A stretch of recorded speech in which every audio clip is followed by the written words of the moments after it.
Hello friends, higher mathematics इस YouTube channel में आप लोगों का स्वागत है। आज के इस लेक्चर में हम लोग कांग्रुएंसी में कुछ टॉपिक्स के बारे में पढ़ने वाले हैं। इसके पहले हम लोग ने कांग्रुएंसी क्या है, उसका एग्जांपल क्या है, ठीक है, और उससे रिलेटेड कुछ एग्जांपल्स को हमने सॉल्व कर दिया था। आज के इस लेक्चर में आइए देखते हैं। एक इंपॉर्टेंट थ्योरम दिया हुआ है, prove that the relation of congruence modulo N is an equivalence relation. ये कांग्रुएंसी में ये मॉडुलो एन का ही सारा खेल होता है, इसी पे हर एक चीज डिपेंड होती है, ठीक है। तो हमको दिखाना है कि जो कांग्रुएंसी की जो रिलेशन होती है वह एक इक्विवेलेंस रिलेशन होती है। क्या होती है?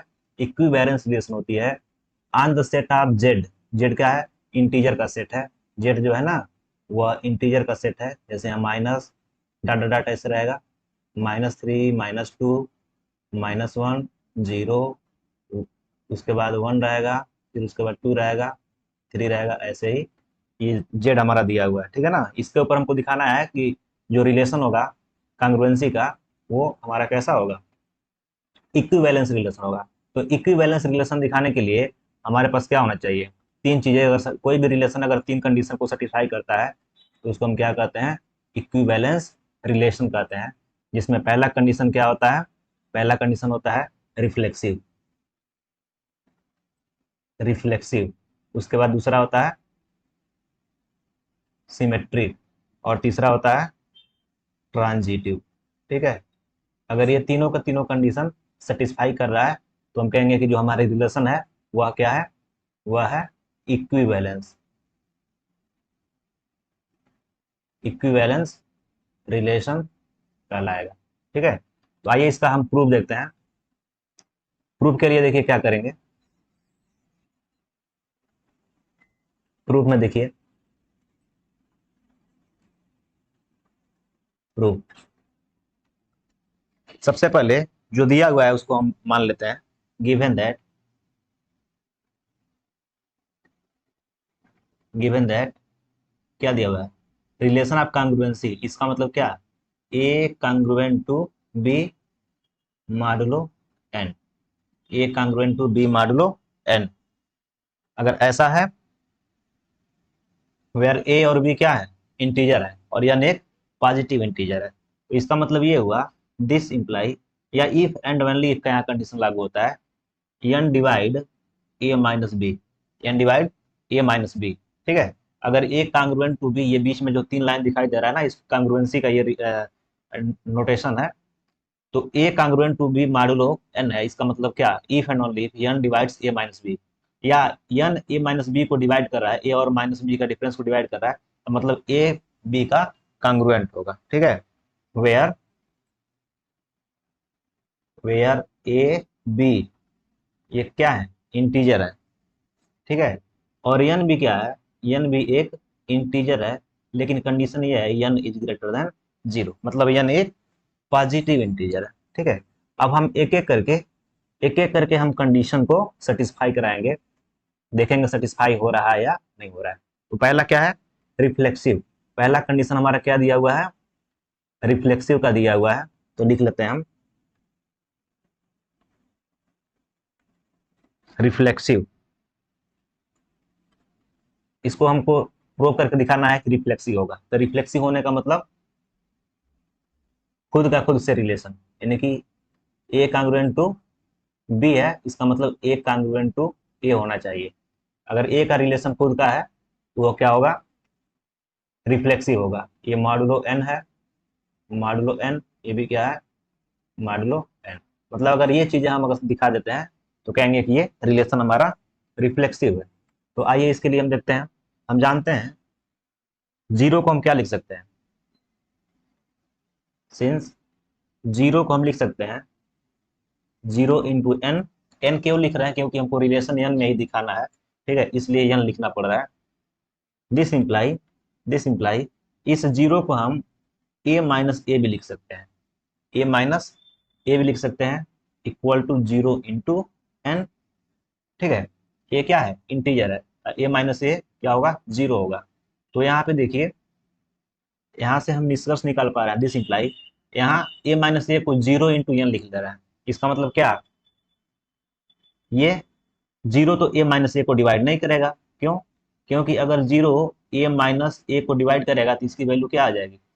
अनडिफाइन हो जाएगी, अनडिफाइन हो जाएगी। ठीक है, इसलिए जीरो को इग्नोर कर देंगे। इसका मतलब ये हुआ कि यन जो है ए माइनस ए को डिवाइड कर रहा है, यन ए माइनस ए को डिवाइड कर रहा है। आप जानते हैं यन अगर ए माइनस बी को डिवाइड करता है तो उसका मतलब क्या होता है? A congruent to B modulo यन होता है। ठीक है, यहाँ पर यन ए माइनस ए को डिवाइड कर रहा है तो this imply a congruent to A modulo n. B की जगह पर ए है तो ए congruent to A modulo n हो जाएगा। Hence hence the relation is reflexive। Relation कैसा है? रिफ्लेक्सिव है। रिफ्लेक्सिव हो गया। अब हम दूसरा कंडीशन को चेक करेंगे, दूसरा कंडीशन सिमेट्रिक है या नहीं। ठीक है, दूसरा कंडीशन देखते हैं।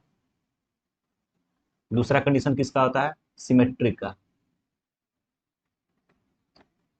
सिमेट्रिक, सिमेट्रिक होने का मतलब क्या? अगर ए का रिलेशन बी से है तो बी का रिलेशन ए से अगर हो जाता है तो उसको हम क्या कहेंगे? सिमेट्रिक कहेंगे। Let let a congruent to B modulo N.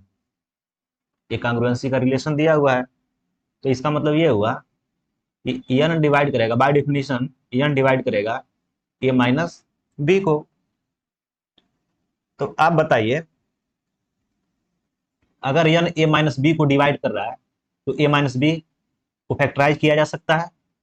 तो this imply a minus b equal to n into something. Something कुछ भी हो सकता है, T1। जैसे मान लीजिए अगर यहाँ पर 8 - 4 है, ठीक है, इसको कौन डिवाइड करेगा? मान लीजिए 2 डिवाइड करता है। ठीक है, 2 डिवाइड करेगा ना 8 - 4 को, तो 8 - 4 को हम क्या लिख सकते हैं? 2 इंटू, अब इसको देख लेते हैं 8 - 4 क्या आ रहा है? 4 आएगा।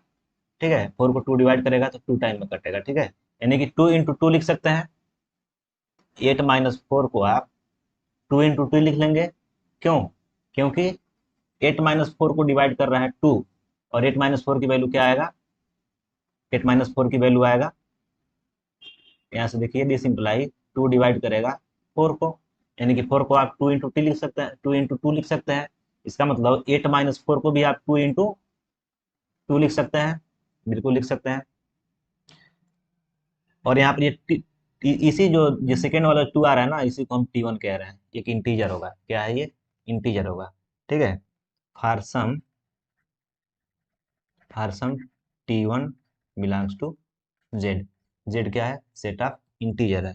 ठीक है, दिस इंप्लाई अगर a minus b n into T1 है तो यहाँ से अगर माइनस कॉमन कर लें तो b माइनस ए कर लीजिएगा, तो इधर माइनस अगर इधर कर दें, माइनस से दोनों साइड मल्टीप्लाई कर दें तो b माइनस ए हो जाएगा, और यहाँ से हो जाएगा माइनस एन T1। ठीक है, this imply b minus a equal to, यहाँ पर n into n into t लिख सकते हैं। क्यों? क्योंकि हम पुट कर रहे हैं -T1 की जगह पर, -T1 की जगह पे t, और वो भी क्या होगा? एक इंटीजर ही होगा। ठीक है, टी भी क्या होगा? एक इंटीजर होगा। अब देखिए यहाँ से n डिवाइड करेगा b माइनस ए को, this imply n divide T भी डिवाइड करेगा, लेकिन हमको रिलेशन n में दिखाना है इसलिए t को इग्नोर कर रहे हैं। ठीक है, n भी डिवाइड करेगा b माइनस ए को और t भी करेगा, तो हमको पहला रिलेशन चाहिए ये वाला, यानी कि n डिवाइड कर रहा है b माइनस ए को। जब n डिवाइड कर रहा है b माइनस ए को, तो according to the definition of congruence b is congruent to a modulo n। ये हो गया। अब देखिए यहाँ से हमको कंक्लूजन क्या मिल रहा है? A congruent to B modulo N लेके चले थे और यहाँ पे B congruent to A modulo N दिखा दिए। इसका मतलब क्या हुआ? Hence hence the relation is symmetric. Relation is symmetric. अब हम तीसरा कंडीशन को सेटिस्फाई कराएंगे, ट्रांजिटिव की बात करेंगे। ट्रांजिटिव,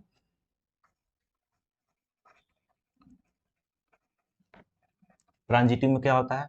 अगर ए का रिलेशन बी से है और बी का रिलेशन सी से है, तो ये इंप्लाई करता है ए का रिलेशन सी से होना चाहिए।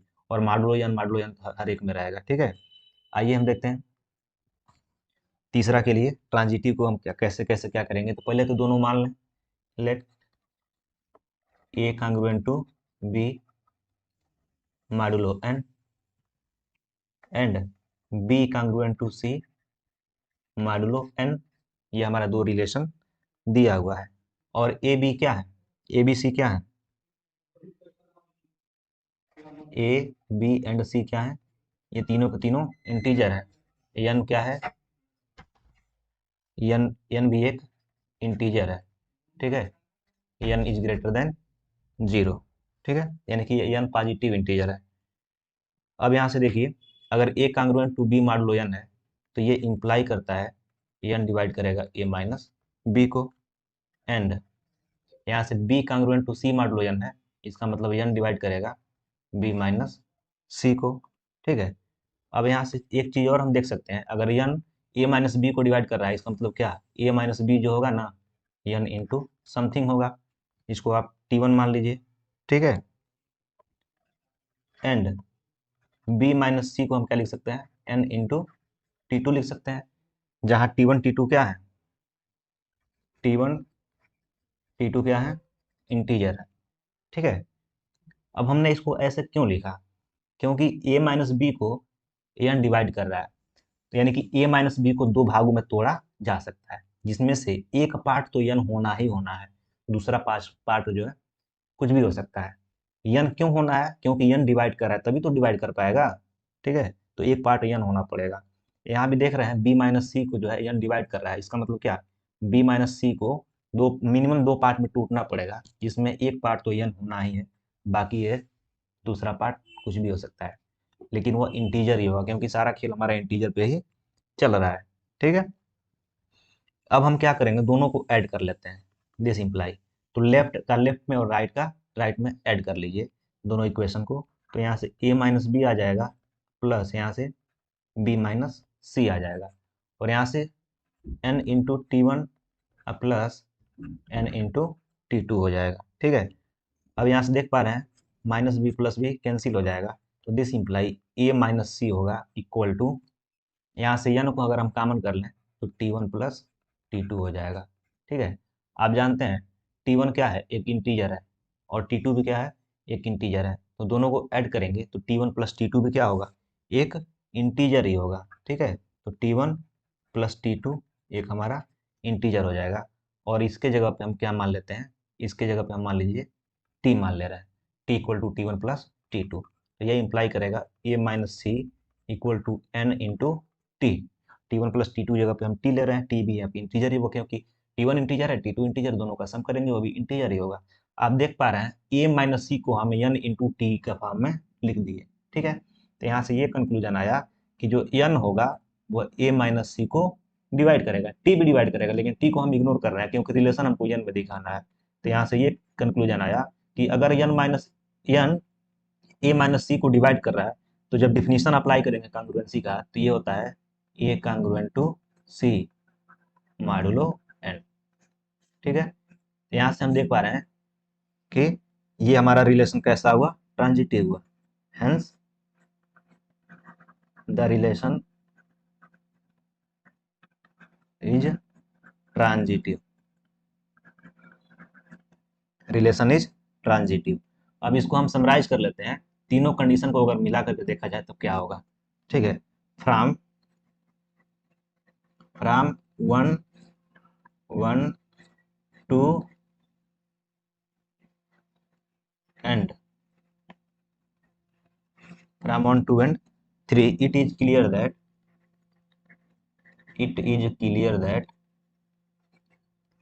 the relation of congruency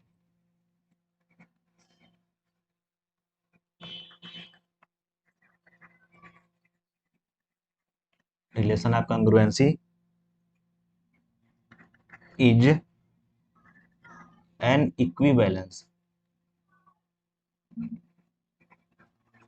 relation on z z। z क्या है, z equal to set of integer.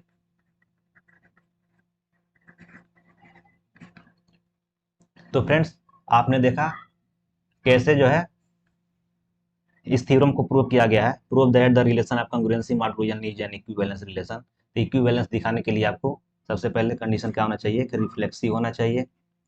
Reflexive को मतलब खुद का रिलेशन। दूसरा क्या होना चाहिए? दूसरा होना चाहिए सिमेट्रिक। सिमेट्रिक होना चाहिए। और तीसरा क्या होना चाहिए? ट्रांजिटिव होना चाहिए। ट्रांजिटिव होना चाहिए, ठीक है। तो अगर ये तीनों कंडीशन होल्ड कर जाता है तो उस रिलेशन को इक्विवेलेंस रिलेशन कहा जाता है। तो फ्रेंड्स, आज के इस लेक्चर में इतना ही। फिर मिलते हैं अगले लेक्चर में नए टॉपिक के साथ। Thank you so much for the watching.